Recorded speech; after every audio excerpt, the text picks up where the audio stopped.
সুপ্রিয় দর্শক শ্রোতা, আসসালামু আলাইকুম ওয়া রাহমাতুল্লাহি ওয়া বারাকাতুহু।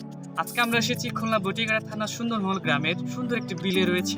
আমরা জানবো এই বিলের অবস্থা সম্পর্কে, তাদের কৃষিকাজ এবং উৎপাদিত ফসল সম্পর্কে আমরা জানবো, তারা কেমন ভাবে কাজ করছে এবং কেমন লাভবান হচ্ছে। আমরা কৃষকের সাথে কথা বলবো এবং বিলের অবস্থা সম্পর্কে জানবো।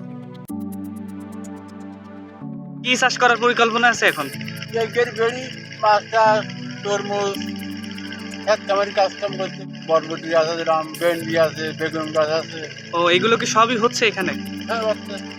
শুনেছিলাম এখানে তো লবণ পানিতে নাকি ভরা ছিল, এখন কি লবণ পানি আছে এই বিলে? এখন লবণ পানি নেই, আর লবণ পানি বন্ধ হয়ে গেছে। ও, বন্ধ করলো কারা? মানে আপনারাই করছেন নাকি? গ্রামের মানুষের কম করে।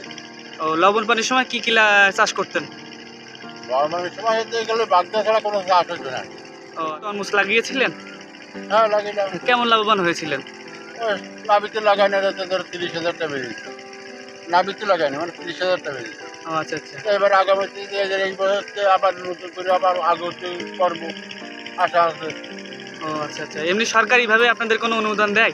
বিভিন্ন না। সার কিছু পান না? কিচ্ছু পাইনি। কি কি মাছ চাষ করেন এখানে আপনারা? রুই মাছ আছে, মির্গা মাছ আছে, বাগদা আছে, অন্ডা চিংড়ি আছে, তারপরে ফাঁসি আছে, তেলাপি আছে, এসব চাষ।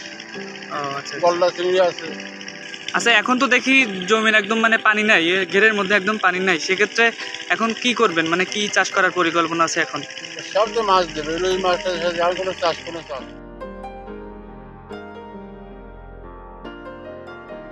দর্শক শ্রোতা, আমরা আরেকজন কৃষকের সাথে কথা বলবো, দেখি তার কি অবস্থা। এই ঘের কি আপনার? এখানে কি কি চাষ করেন আপনি? সাদা মাছ, তারপরে বাগদা চিংড়ি, ও আচ্ছা। গলদা চিংড়ি। এখানে তো আগে নুন পানি ছিল, সেক্ষেত্রে কি কি চাষ করতেন? সেখানে গের করতাম না, এখন মিষ্টি পানি হয় তাই গের করি।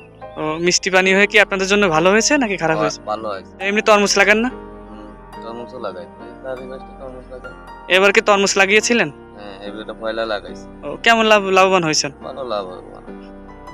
সেক্ষেত্রে অন্যান্য ফসলের ক্ষেত্রে আপনি ধান লাগান অথবা দেখা যাচ্ছে অন্য যে ফসলগুলো লাগান, সেক্ষেত্রে তরমুজের কি একটু ডিমান্ড বেশি, মানে হ্যাঁ। কেমন লাভবান হচ্ছেন?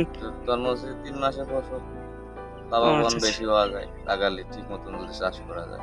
ও আচ্ছা আচ্ছা। কি নিয়ে যাচ্ছেন মাছের খাবার দিতে? এখন এই ফাঁসি মাছ দিয়ে আছে, ফাঁসি মাছের খাবার দেবো। ও আচ্ছা আচ্ছা।